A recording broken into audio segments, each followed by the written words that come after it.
We're here. That's right. We finally made it. We're at 7. We've been riding through this thing. Now we're coming down. Unveiling calmness, navigating through life's journey of detox. You know, detoxing ourselves. We're just getting out of this. We want to keep in pace today and maintain a momentum and navigate through life's curves. That's right. Today we got momentum. We done went from 1 through 6 and we're right here now. We're putting it all together. We done thrived together. So let's go ahead and do a quick little recap. Life is complex. It's a complex symphony with movements both fast and slow. Sometimes we're full of energy, making great strides in our wellness practice, and other times, well, not so much. We feel like we are barely moving. Recognizing this rhythm is the first step in maintaining our momentum. What am I saying? You got to understand there are going to be some highs, and God dog, there'll be a whole bunch of lows. But understanding that when you're high, you're being more productive. When you're low, you're kind of sluggish. But sometimes being in between both of them may be a good place and maybe not so much. Let's talk about it. See, when you have a momentum, you want to keep going, especially if you're trying to go up in the hill. You want to keep taking that hill up. That chain, that road, whatever you're doing to go up or to the top of the mountain, you want to keep that going. You don't want to stop halfway there, because getting back that momentum is hard.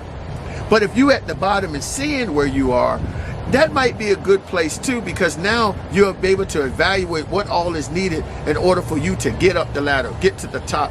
What I need to do in the halfway point if I'm going to stop there. You can analyze all the steps that are needed to help you to get up there, so that when you engage, there's no reason to stop. And if it is to stop, it's stopping at a set point. See, when you got that momentum going, you want to be able to keep going forward. But see, the B part of that is navigating through it. So not only having the willingness and the momentum to move, but you got to be strategic. See, a lot of us we have the power to run in this, but we don't know what direction we're running in. So that's why it's a two-part. Even though you addressed that I have the momentum, now we need to stop and do the strategic approach to helping us to get this job done. And what I mean the job done is getting us to a place where we understand who we are. That's right, who we are. Meaning, I know who I am. I know that I deal with certain things from different times. I know that emotionally I deal with things a little different when I'm here or there. And I understand that there are certain stressors that push me off my game. I know that I need to address that. So by me saying that, I have learned something. By me saying that, I have adapted. What I'm saying, I've made some changes. What I have said to myself has brought about a newness to me that says, you know what? I'm no longer in survival mode. I'm in thriving mode. I want y'all to get that. I'm no longer in survival mode. I have now learned how to be in thriving mode. And thriving mode is to make sure that I flourish in everything that I'm seeking to do. That's right. Here we are in everything that I seek to do. So that means I have to have the momentum, and I have to be able to navigate. So in order to do that, I always have to do a self-reflection. I have to understand where I am at, and then I need to look at strategically of the choices that I'm going to make going forward. I have to look at every option before I take my momentum and put it into work. Before I take that first step, I need to make sure that it's clear of my goals and objective, what I am trying to achieve, and what it's going to take for me to get there. And in doing that, I need to understand that there has to be adjustments. There has to be ways that I need to be flexible, and I need to understand what my true and realistic goals and objectives are. I got to stop having these temporary, these momentary decisions. I need to make sure that remember what I just told you in 6. If you haven't seen it, go back. I need to understand my purpose. I need to understand what my passion is, and I need to know how to play. For you all that don't understand it, go to 6. I talked about that. You have to understand that my purpose, my goals, my objectives, they will be achieved because I have my passion, the fuel that fuels me to do it. My passion is to reach my goals and objectives, and my celebration comes to my play, where I found joy in the steps that I made to achieve my purpose. That is our key. And all that we were talking about, the detox, is understanding that when you can use mindfulness, when you understand resilience, when you understand embracing change, when you understand how to weave things, and understanding now that all that comes together to bring you to a place where you have to restructure or structure your purpose, readjust and adapt to changes. Changes is only constant.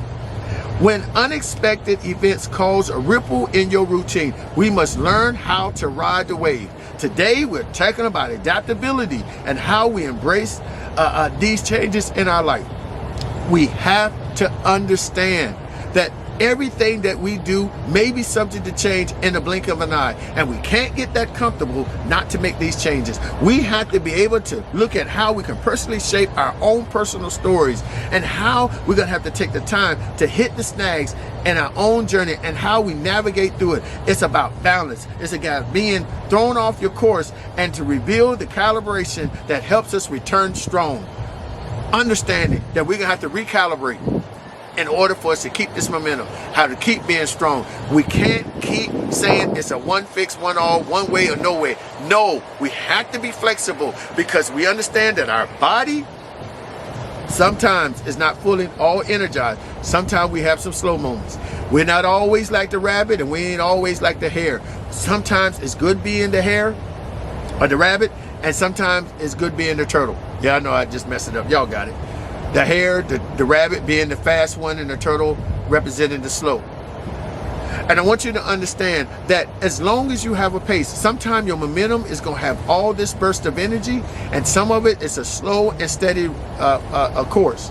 I've always tell people that sometimes you're going to race, you're going to run that race in a quick sprint, and the others you're going to be like a marathon. Whatever it takes, just get to the finish line.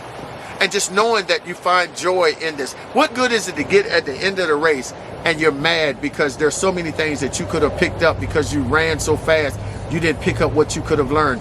And then you took a slow approach. Had you took a slow approach, there was so much information you could have gathered. Or you're mad because you took a slow approach and it took you forever to get to that line. You did finish, but you're wore out. You're weak, you're disgusted, you're mad because it took too long for you to get there. In either or, you have to find the right rhythm for you. Because in some cases, you're going to be slow and still be mad, but you're going to be grateful because you made it through the end of the storm. Where sometimes you're going to be quick and in a hurry, and you're going to fly by and miss some key things. The good thing about life, you're going to have another opportunity to do that again, or at least revisit that again. Well, listen. I've said it all, and I'm glad I've got here to the 7th and final episode of this unveiling calmness, and we talked about life challenges, detox. This is what it's all about. I would like to hear from you. I really would. I would love to hear how you took these 7 episodes and played it somewhere in your life, and was it effective to you? Do you have any recommendations or comments that you would like to share with me? Please, you can do it down in the like button or wherever that is on the YouTube or the podcast, wherever you're hearing this from. You can go ahead and send that comment down there. If not, please hit me up at James at One Movement LLC, James at One Movement LLC, and write down your comments, write down your suggestions. I'll be glad to hear it. I mean, hey, I'm trying to perfect this. And also, I want to be able to get into your household and talk to you. Things that you may need. I can't think of it all, but I'm more than happy to listen to some of your suggestions, and hopefully I can create a podcast that will meet those needs. And if you're still kind of in a stuck place, go ahead while you're there at the One Movement LLC website. Go ahead and check out all the packages and programs that we have, and go ahead and take advantage of the free consultation that I'm offering out there. It's free. Click on it. I think it's an hour we can sit down and talk, and maybe if it's not there, I can create a strategy or a procedure that can help you. I have strategies for veterans who are making a readjustment back to life, or anybody that went from a difficult place in their life to now to an easier way, and you're trying to make adjustment to life's curves. Personal coaching, where an individual is sitting up here trying to make the right decisions, they don't know how to go about it, or just struggle, come to a place of stagnation. Entrepreneurs, business partners, athletes who want to perform at a higher level, or business or salesperson that want to get back their competitive edge. I have a package for you, and if not, I can create one for you. Because remember, I'm all about performance, I'm all about business consulting, I'm all about directing you and helping you to be the best you can be. Hey, my one goal is just trying to bring you plenty of opportunities, but look at things from a different perspective. And maybe by doing so, you'll find the right choice that's best for you. So it's been a pleasure talking to you. But before you get off, if you haven't already, subscribe to the channel. Go ahead and give me a thumbs up, hit that like button, and hit the bell so you can be notified when I release more episodes such as this to you all that you can share with somebody else. And you have a great one, and we look forward to talking to you. Take care.